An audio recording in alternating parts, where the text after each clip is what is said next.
Yeah, that's the way to do it. If I was doing a show, I'd be getting a coaching bet. When you do your show. I was gonna say I'm too old, but Bro, I'm older than you. I know that's what I can't use that excuse now, and people ask me all the time. I'll do one eventually. Okay. Yeah. All right. You heard it. And I can cut this out since there's it's a zero consequence to saying that.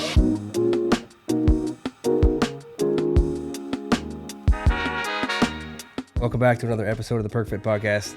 I have a guest today, a special guest. I normally don't have guests. Not all the time do I have guests. My wife's out of town, but that's not the reason why I have a guest.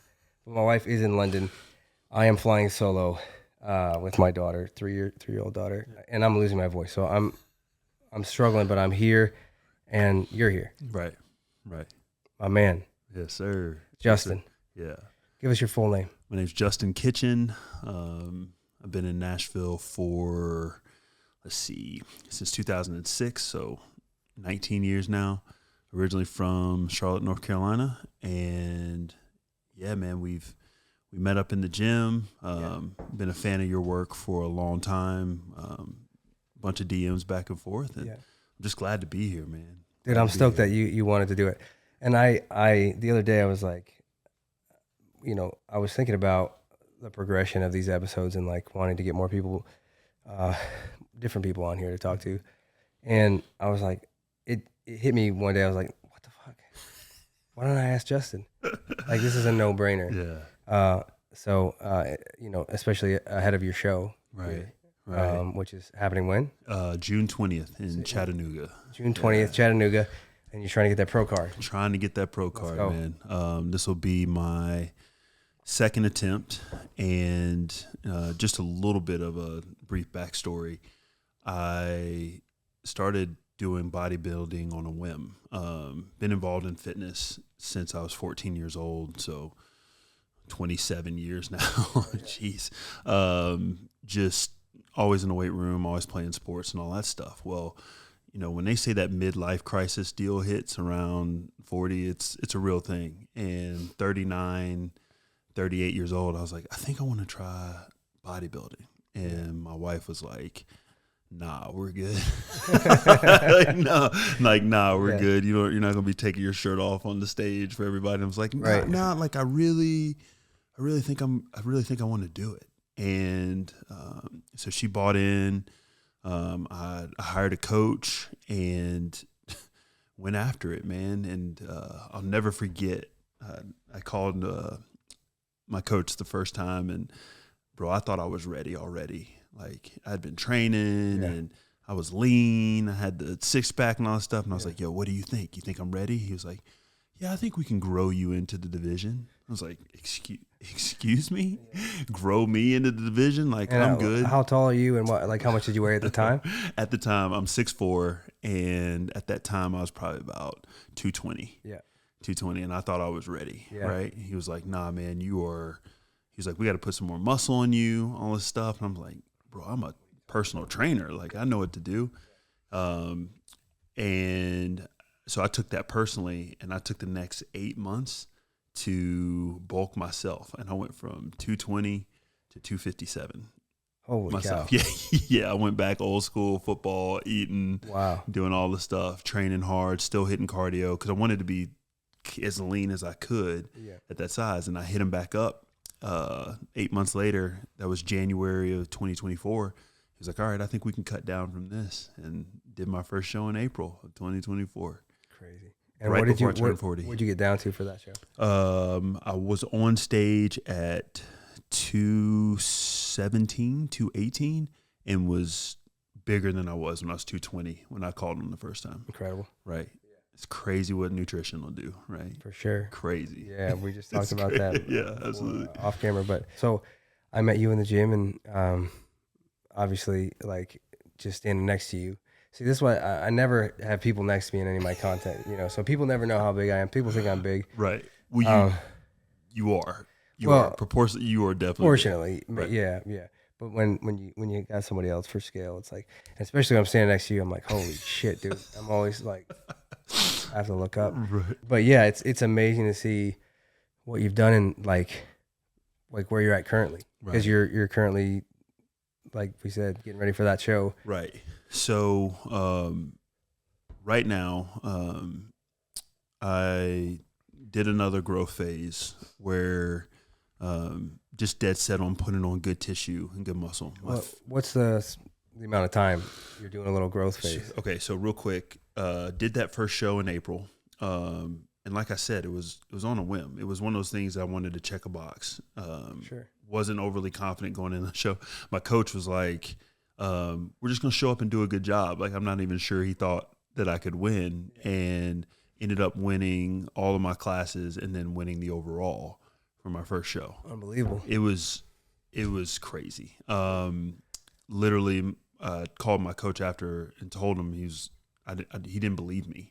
He was like, I think you misunderstood. I was like, well, here are all the medals and the little trophy thing, you know? Yeah. So that was April. And at that point, like, I'm feeling myself. I'm like, I'm ready for this. I was built for this. So I did a small little growth phase after that show. Because even the judges were like, you need to try a national level show. I was like, all right, I'm there. So April, the national level show was in August. It was North American Championships in Pittsburgh. And when I tell you I got absolutely dusted in that show, I grew, cut back down, and there were just some animals there. Yeah. Like, just different looking human you're beings. opening right? up to a whole new ball game. Yeah, the level of competition shifted a little bit. Yeah.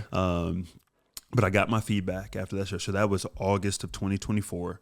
Got my feedback after that show. I needed to grow primarily in my back and across my chest, right? And the head judge was like, yo, if you put on, I was 222 for that show, so a little bit bigger than my last one. He was like, if you can put on 8 to 10 pounds of muscle primarily in your back, he's like, that's a lot of work, but if you can do that, you'll be competitive. Like, you belong up there. Yeah. That's all I needed to hear. Yeah. That was all I needed to hear, right? So that was August. Went with another coach for this third show that's coming up, which will be in June, like I was saying earlier. And we just started growing from there. So I went from 222, and I topped out at 267.7 this time. So that's a lot of growth. That's a lot of growth. Do you have a metric that you're shooting for, like weekly, as far as weight gain, or monthly? Everything primarily is based off of a certain look. So each week I'm doing check-in photos, just like your clients, right? Check-in photos, checking all the boxes in terms of nutrition, cardio, all that stuff. Yeah. But based off of the check-in photos, and I get a little small little questionnaire from my coach. How do you feel? Where's your energy levels? All that stuff. Based off of how I answer those questions and the visuals will be how he adjusts my food, right? And all those things. Yeah. So as we were growing, I was able to stay pretty lean. And what do you attribute that to? Some people say good genetics or whatever, but this will be my first show that I am not competing naturally. I think that helps a lot. So when I did my first show, I competed naturally and was able to put on some good tissue.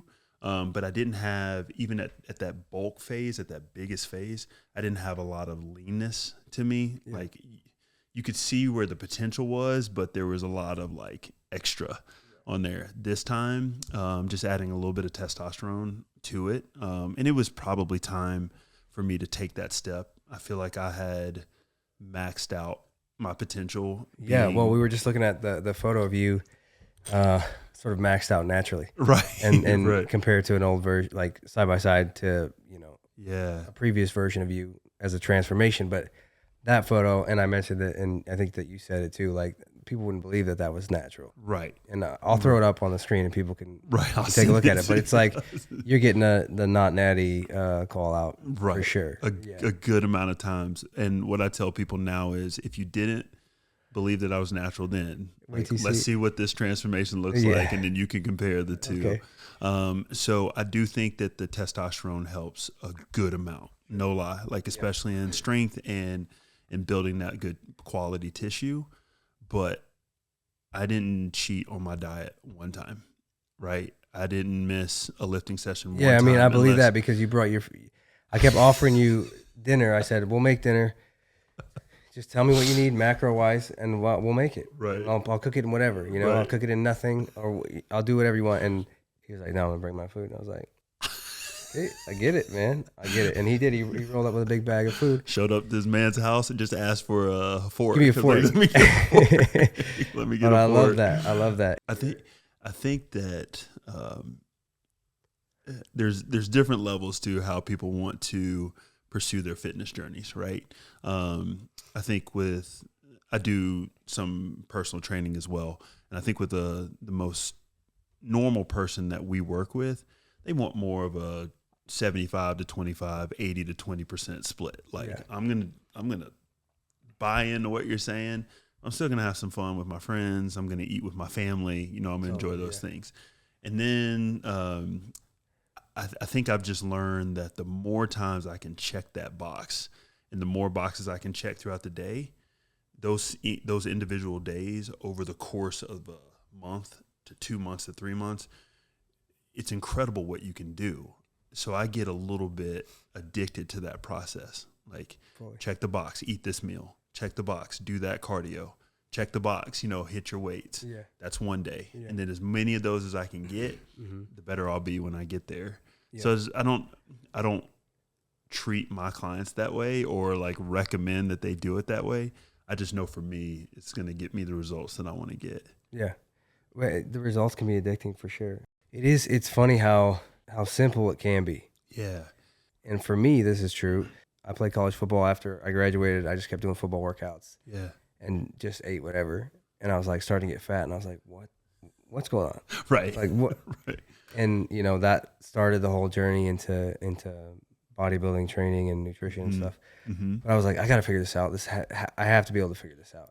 Right. So I just started trying to figure it out. And it was like no one taught us the nutritional aspect of this. It was when I was coming up, that wasn't even a discussion point. It was more because like you, I played football as well in college, and it was just more eat as much as you can to put on the weight. Exactly. And we'll take care of it in the weight room, and we'll run you to death outside so you're in shape, right? So that was just me agreeing with you. Like, no one was talking about the importance of the nutrition piece. And the way that I had phrased the question to you before we started was, I'm one of the many people who follow you on Instagram, and I see the lives, and I see, the content that you make, and your message is very consistent and clear. Like you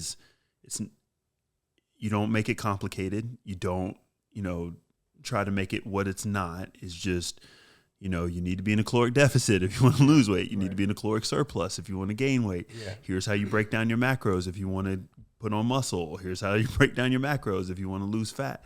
And we were just sitting here talking like, do you ever think that it's a little bit easier than what most people want to make it out to be? And I get that we all need to sell ourselves, right? We all need to put ourselves out there in a way where people want to work with us, right? But I think from what I've gained from you from a knowledge standpoint is there are people out there that just like, yo, just shoot me straight. Yeah. Like, give me the knowledge that I need, simply explain it to me, and I'll go do it. And I'll go do it. Yeah. So I was just curious your take on that. Like, do you think that it's actually a little bit easier than what most people make it out to be? For sure. I mean, I think the issue is there's so much information and there's so much misinformation. Mm-hmm. And a lot of people take the approach of, when they're trying to sell a program, it's like, and I understand, like, how am I different than the next trainer or the next, fitness influencer? Like, how am I going to sell myself? Like you said. And I think it comes down to like, most people think that it has to be some like secret that they have that other people don't have. And so that's where it starts to become like V-shred. And it's just like nonsense. Oh, do this special thing that only I figured out how to do. No, it's like, it's a very simple process. I mean, don't get me wrong. It can be more complex than that, but when it comes down to it, like if you take this information, this is really all you need to know, and then stick to the plan. Stick to the plan. Just stick to doing this. Right. But people, it's hard for people to stick to stuff. Yeah. So that's why the challenges and the hopping from program to program. I want to ask you about that. Based on right. what they're calling it. Mm-hmm. Join my shred program. Mm-hmm. You're trying to get shredded. Join my muscle building program. It's like, right. Okay, well, I don't think your approach to training should be different if you're trying to cut or build muscle. Fair point. If your goal when losing fat is to maintain as much muscle as possible, which I think is most everybody's goal. That's usually where we get to. Yeah, it's like the same stimulus that's going to build muscle is going to keep it on when you're cutting, but that's not what people have heard for so long. Right. And it's not going to sell your shred program versus your muscle building program. So short answer is I think it just needs to be demystified. Mm-hmm. And we've done that. We can do that. And we do that. Right. But people have been sold this idea for so long that it's like, can't be that simple. Right. I'm like, no, this is just all this shit demystified. Yeah. Like this is really all it is. This is all it is. And then you just do this. Do this every day. Right. But, not everybody's wired that way. Not everyone's wired in a way that they can go, okay, I'll do it every day. Right. There's one thing that I do. I know you had said you had some questions for me. I did have a couple for you as well. When you are setting up your programs for your clients and all that stuff, do you find that people are like, they'll come to you and say, we need to switch it up? I've been on this plan for 5 weeks now. We need to switch it up. Yeah. I can tell by your response already. If I am a potential client of yours and I am willing to listen to exactly what you say and not deviate from that program, do you think that it is necessary for a client to switch it up every 6 to 8 weeks and have a new block and all that stuff? Or do you think that you can continue to see results with the deload stuff included, right? But just keeping that similar program and then modifying the nutrition to go with it to continue to hit the goals? Yeah, definitely you can. You don't need to switch it up every 6-8 weeks. What I typically say to people is like probably at the 12-week mark, you're going to want to like reassess, and it might be a good idea to switch it up depending on your ability to stick to the program. If you don't have a problem sticking to the program, you could run that until it stops working effectively. Yeah. So I program for the Ladder app and my team in the Ladder app, which is like a sizable team. It's like a lot of people to program for, and it's one program for everyone. Yeah. Versus like if I'm doing one-on-one stuff, that's going to be a little bit different. And I would run those blocks longer based on the back and forth, the feedback and the progress. Communication and all that stuff, right? So many things can be like highly individualized, So someone's response to the training, there's so many factors involved, like how long you've been training. You get your newbie gains, and then you have, maybe you have been training for a while, but you haven't actually unlocked your newbie gains because you're not training in an effective way, or like you're not training with intensity. You probably sleep well because you need to for this, but not everybody can sleep well, and that's a major factor in recovery. Right. And then longevity as far as, how long you can go without a deload. But some people can go a really long time without a deload week. They don't need a deload week. To answer the question, yeah, you don't need to switch it up, every 6 to 8 weeks, but you can. Right. Like I wouldn't switch it up sooner than like 7 weeks. Right. No, I'm with you. Probably at the earliest, 8 weeks probably at the earliest. And the reason why I would switch it up, and the reason why I do switch it up in the Ladder app, is because I'm programming for 15,000 people. Absolutely. You got to keep them interested. You got to keep them there, engaged, right? Yeah. Like, here's the new thing. It's still going to hit your goals. We're still going to get where you want to go. Let's give you something new and something fresh, right? Exactly. I'm in a situation right now where I love the program that I'm doing because it is the exact same. And one thing that's cool about it is, I started at that 222 number that we talked about. same program, different nutrition breakdown. Yeah. Gained up some little assistance and then gained up to 267, right? When we come back down, so I'm 251 right now. So we're down a total of 16 pounds. Realistically. You crested. You're coming back down. Yeah, we're coming back down. We're getting ready for the show, right? The workout program hasn't changed. The rep ranges haven't changed at all. None of that's changed. What's changed has been the nutrition piece, right? And putting myself in more of a caloric deficit, right? Still maintaining protein, bringing carbs down, carb cycling, all that stuff. Sure. But have you added cardio? Yes, yeah. And we added more cardio. Coach, if you see this, let's chill out on the cardio a little bit. But right. What's your go-to? Oh man, an elliptical. It's not really? It's not the sexiest one. It's not sexy at all. Not at all. It's well, not at all. Hold on, you haven't seen me. Well, on the elliptical. That's yet. true. You're a fucking giant. Yo, it looks ridiculous. I look like a child. Like, oh no, I look like a big child on a small toy. You know, like you're at an amusement park. Yeah. But I haven't seen you on it. Yeah, I would have snapped a picture. Yeah. I'm not I love an incline treadmill walk. Yep. For what I'm trying to do and how many calories I'm trying to burn, it doesn't get there efficiently. It's a great feeling from a cardiovascular strength standpoint, like just feeling that in my chest on that incline walk. Yeah. But engaging my full body on an elliptical, like it gets my heart rate up pretty much faster than that incline walk. The stair climber is my second. That's my number one. That's my number second one. Deal. And for a similar reason, it's like for the amount of time that I put in where my heart rate's at. Yeah, it's just not. I can save time and burn some serious calories. I think that's the only time. Walking incline. I think seeing you on the stair climber is the only time you got an attitude with me because you weren't trying to talk that day at all. Yeah. It's hard to talk. Well, so I impossible. lean on the machine. People give me shit about it, but I make up for it with the pace. Yeah. And I do that Stand up, I can do emails and so I could message my clients. Yeah, absolutely. I'm a busy guy. Yeah. So I got to lean on the machine. Yeah. And you know what's crazy? You can do that standing up.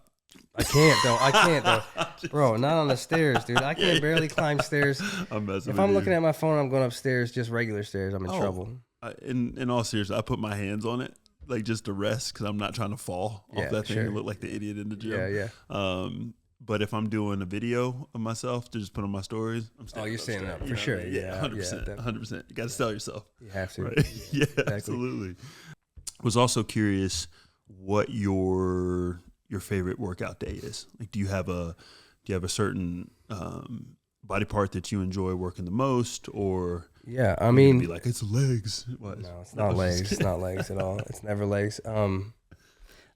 Before I tweaked my knee, like I was getting up there on a hack squat, and that felt good, and so that got me excited about leg day. Was it on the hack squat? It was, yeah. That's where I tweaked mine. Was it? That was like I'm done with that. Dang. Yeah, I love that machine. It's just so good for your quads. I love that machine. And I'm just kind of done with it. Ugh. So I've had to take a break from it. But it's not leg day anyway. Yeah. And it used to be chest and triceps or push, chest push. Or even shoulder push probably. But if chest and triceps are involved, like that was the thing. That was the thing. But at some point it became back and biceps. That's my favorite day. And like I don't know, I think probably genetically and for whatever reason, like my back responds well to stimulus, and it's fun. Yeah. Because it was a weak point for a while, and then I was like, it's not gonna be a weak point. Right. And I was like, damn, this is actually so much fun. And you have to consider like your enjoyment. Yeah, absolutely. Especially when you're programming for people, because like when you can find the cardio that they hate the least, or when you can find like days that they really enjoy and like have them lean into that, that can help with longevity. Absolutely. And adherence, just sticking to the plan. But back and biceps are just, I look forward to that every week. Yeah. That's by far the best pump that I get. Like that's when I feel the biggest, like, oh, okay, like this is actually working. Yeah. Right. I actually had pretty horrific event in the gym in 2020. I had my mask on. No, I'm just kidding. But October 5th, 2020, I tore my pec on a flat bench. You did? And brother, when I tell you, like I tore it so bad that the muscle fiber started tearing away from the tendon, like the connective tissue. It was all the way balled up over here. Shout out to my buddy Nate who pulled the weight off me. He was spotting me. And everybody says, you know, were you trying to bench this incredible amount of weight? It was on my 8th rep. So, you know, as a programmer yourself, you know, if somebody's on their 8th rep trying to go to 10, it's something they can manage, right? And I was feeling good. Felt a little funny. And then like the guy Nate I was telling you that was spotting me, he asked me when he pulled it off of me because I couldn't get it. He was like, "Yo, did you rip your shirt or something?" Because he said it sounded like industrial strength Velcro being ripped apart. Good Lord. And in that moment, I'll never forget, it felt like somebody was standing over me with a shotgun and just shot me in the chest. And then there was no pain. And then it was just like numbness. It was like extreme pain, and then numbness. Like just couldn't feel anything. I was like, I think I'm okay. I was like trying to lift my arm up. Because that's what that's the first response. Yeah. I think I'm all right. I think I'm all right.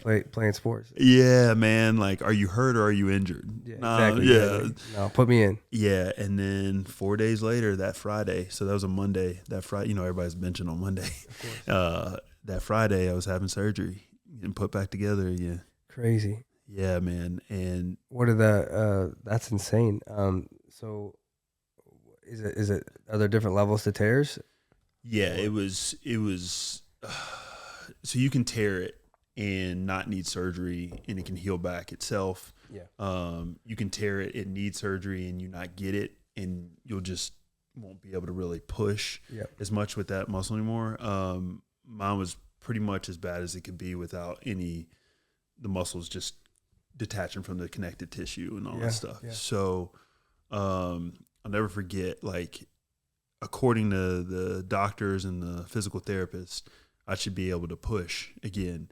But the mental hurdle of actually getting under anything, like I remember having 15-pound dumbbells and just being like, oh gosh, you know. Yeah. I tore my hamstrings up in college, like bad. They're all scar tissue now. Yeah, but like.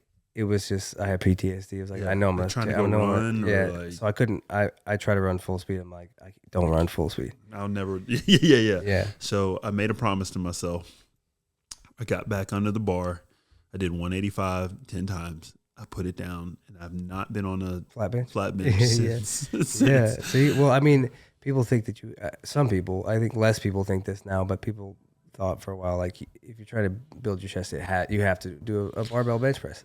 What I learned was, you know, when I started looking into bodybuilding and all that stuff, I'm looking at these guys, right? I'm like, they look good, they are strong and all this stuff, and every single one of them is on machines. Yep. I'm like, wait, I thought that the only way you could lift was free weights, right? Coming from the football, there was no machines. No. We didn't even have a cable machine in there to do tricep extensions. I believe that, and we didn't have any of that stuff. So that's when I started, I think from that point, when I started realizing there were really other ways. And this was early on. This was before I started like actually trying to do bodybuilding. But, you know, just looking at different people and being like, what did they do to get like that? How did they get like that? That's when I realized being closed off in the fitness industry is a ridiculous thing, and thinking that you know everything in the fitness industry is a ridiculous thing. And being open to new ideas and new ways of training. For example, this program that I'm doing right now there's only 2 working sets. You can warm up if you want to, but that first working set is everything you've got to the point that there's no way you should be able to do more on the second set, right? So let's say we're doing bench press and I've got 135 on the bar, right? I do as many of those as I can, literally until you basically have to pick it up off of me. it makes sense logically that in 2 minutes, when I go back down there again, I'm not going to be able to do that same amount of reps, right? So the whole thing is built that way. Yeah. And that's when I really started to believe that regardless of your rep range, it matters. But even in spite of your rep range, how you set up your workouts, all that stuff, if your nutrition and protocols outside of the gym aren't right, you're not going to see what you want to see. I've looked good in a bodybuilding show, doing it the way that I used to do it. I just needed more size, right? I'm hopefully going to look good on this one, and we're doing it a new way. Yeah. So the consistent thing there is, in both cases, the nutrition part. Yeah. Right?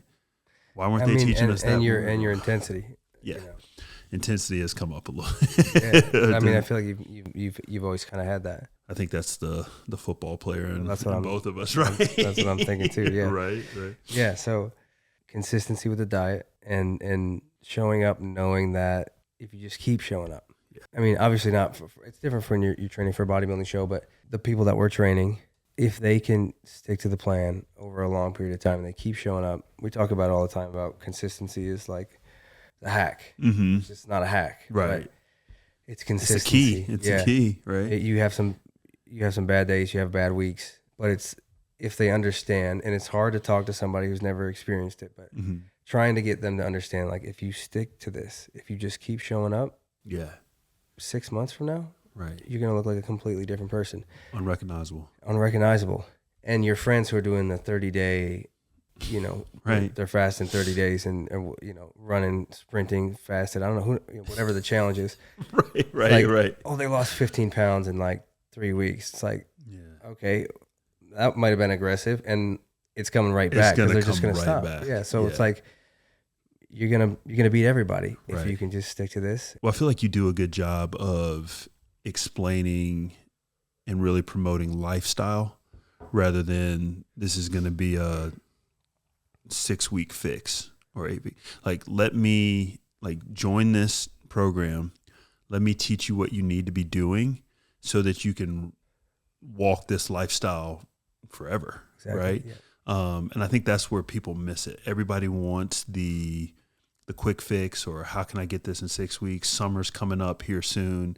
You might want to check out my Boy on the Ladder app. It's coming up soon. Yeah, in fact, it's less than 100 days away. I know exactly how many days away it is. Exactly. All the marketing department's got it in my head. But my point there is, I think the motivation for both of us is, sure, let's get you started with the summer in mind, but also let's teach you what you need to be doing moving forward so that you don't lose the progress, so that we're not sprinting to get to summer next year. Like you're already ready, so you don't have to get ready kind of deal. Yeah. It's a lifestyle approach. Yeah. And there's a lot of people that are, I think, similar to us or lean more towards us as far as like, this was me when I was trying to figure it out. I was like, just tell me what to do. I'll do it. I don't care how hard it is. Right. I'll do it. Just I want to know what to do, because what I'm doing right now hard. I'm doing it hard right now. Yeah. Is not working. It's not working. But I'm fucking putting in the work. Right. But it's not working. Like, just tell me what to do. Yeah. And it's that, I think that I wish I had that, and would have saved me time, you know, and a lot of energy. And I think that if I would have had that, I think that's just so valuable. So that's what I'm like trying to give to people. I mean, training is therapy, but also like if you're not making progress, like I would love to be making progress the whole time. Can we do both? Right. It is good for people to go through that to some level, to understand like this isn't working. Right.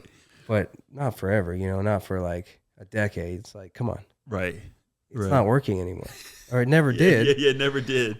It's time to try something else. You got to try something different. Right. Yeah. You have what a lot of people wish they could do. Like, you work at the gym. Yeah. You're at the gym. You're training. You get paid to train. Right. And this is what you do. You go to the gym and you come home. Yeah. It's like people would kill for that. Yeah. Is it all it's cracked up to be? Okay. All right. I like this. So, one, I think that people see it and they romanticize it a little bit, right? Like, I'm just going to show up to the gym. There's going to be people there waiting to work out with me. I'm going to train them for a little bit, and then I'm going to go do something else. Right. And I think just having an understanding that, one, I believe to do, especially in-person training, which I actually really enjoy, I think to do that, you have to have a genuine love for people and want to see them succeed. Like, it's not just about how cool you think the job is, but it's more about like how much can you pour into other people. And I'm a people person. Like, I want to be around people. I want to know their stories. I want to know how I can help them. I got a psychology degree. Oh, really? Yeah. I was going to ask you, where do you think that comes from? Yeah. I got. I've always been fascinated with people. Like, what makes you tick? Mm-hmm. Like, and then can we kind of rewire you to make fitness really important in your life? Like, that's a goal to me. That fulfills me. So, one, I think you need to really want to help people.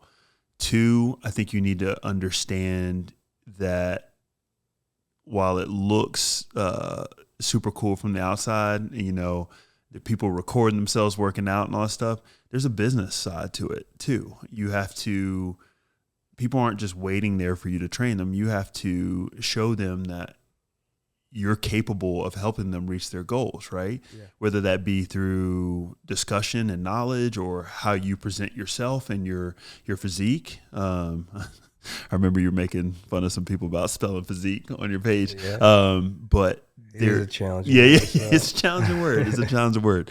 But there needs to be something that you bring to the table that people see you and they're like, oh, I want to work with that guy. Yeah. So I think it's a little bit tougher than people might originally think, but I think it's worth it.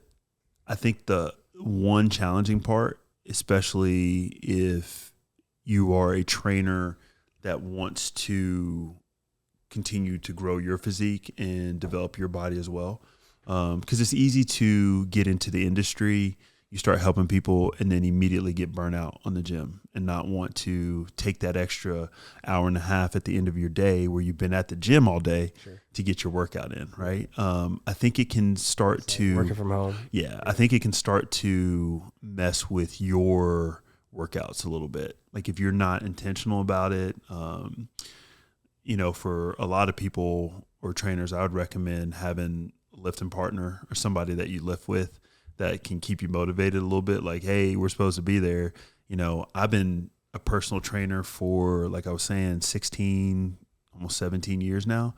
And I hired a coach. Yeah. Right. Like, so, Smart. I mean, the way it was explained to me was Tiger Woods has a coach. Sure. Michael Jordan had a coach. The greatest of all time, LeBron James, has a coach.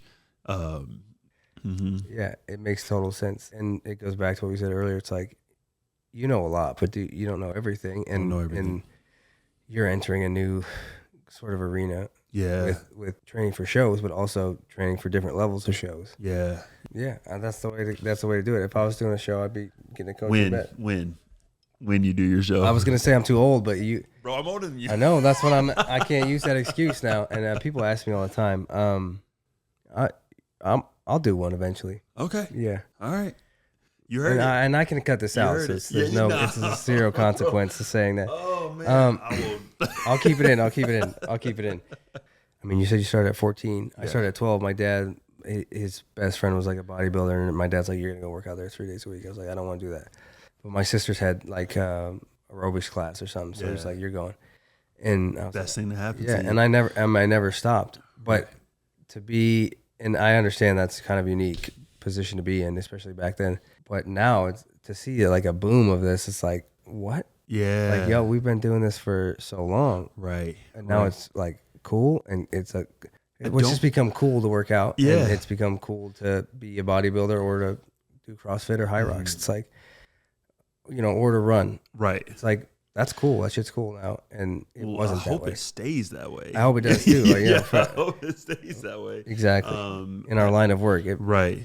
Well, I just think there's so many opportunities that people are missing out on in terms of like really some fulfillment and enjoyment in life if they're not moving and exercising and taking care. Like, some people don't even know they don't feel good, right? They don't even know, they're not even aware of how good they could feel, or some of the preventative measures they could have for potential future illnesses and all that stuff. Exactly. And sometimes it's hard for me to actually believe that they don't know. I'm like, you know, though, right? Because we've just been doing it so long. Like, we see the benefits, we see people reaching their goals and getting the fulfillment out of that. Like, I wish everybody would just try, you know, I wish everybody would just try it. But, and not only that, I mean, that's obviously a life-changing aspect of training. Like, you can go from feeling like shit and not knowing you feel like shit to like feeling amazing, and you do feel amazing. But also you can find a community of people, like you can find a hobby that you enjoy. Like, it can be all of these things, and I think that's maybe why it's booming right now. But yeah, absolutely. I'm happy it is. Yeah. Before we wrap anything up, I do want to give you your props, man, just because you know, I found you more as a fan of your work first before we became cool, right? Yeah. I remember, I think it was like I was still kind of struggling with some of the chest stuff that I was talking about earlier with the bench press, and like looking for motivational content on Instagram. And I remember I found your page, and I was like, yo, this is dope. Like, I might need to get a camera. You know what I'm saying? Yeah. But like, it's been fun to, one, kind of start off as a fan of your work, right? And then get to know you a little bit better and see the person behind, you know, the videos and stuff, that you actually like live that life. You know what I mean? You're actually in there putting in work. Like, I've seen you at the gym, right? Yeah. You're about to pass out on the stair climber machine, about to cuss me out. I'm trying to talk to you. Right. It's just good to see people living that life, that are promoting a message that makes sense, that I feel like people can get behind and actually attain goals, like if they follow what you do. But man, I wanted to give you, I think what the kids say now is give you your flowers. Like, bro, you're putting in the work, man. It's fun and motivating to watch. It's easy to go see your reel come up and get motivated to go work in the gym, man. So I appreciate you. Thanks, man. No, I need to hear it because you know, it gets monotonous. Yeah. You don't. I think people just assume that you know that you're helping people, but you don't. Yeah. And I get caught up in the day to day, just like pumping out reels. So to hear that it helps a lot. I'll keep it going. Yeah, keep it going, man. Dude, thank you so much. Well, I didn't get to even half the questions I wanted to ask you, so we'll have to do another one. We'll have to do it again. But we are running out of time, so I think we'll wrap it up. I just want to say before you take off, like, there's a lot of trainers that I've talked to and encountered in the environment that I met you in, and I think you stood out immediately to me as like someone who was genuine, and not trying to be, not necessarily arrogant. I think it's just like a self-defense mechanism that a lot of people have, or it's you know, insecurity or whatever.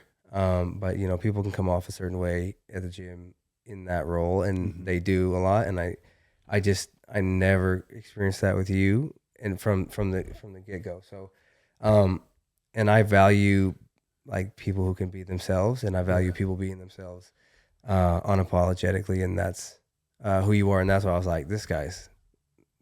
I came home, I told my wife, I was like, this guy's awesome. Thank you, man. And I don't come home saying these people are awesome, that I meet at the gym all the time. So I'm glad that you took the time in the middle of prep, you know, to bring your food and shit over here and do this with me. Of course, man. Look at me and drink water and not eat food. So thanks for coming on. Of course, and I think we do another one. Yeah, I'd love to. Love to. The dog just keeps walking around huffing.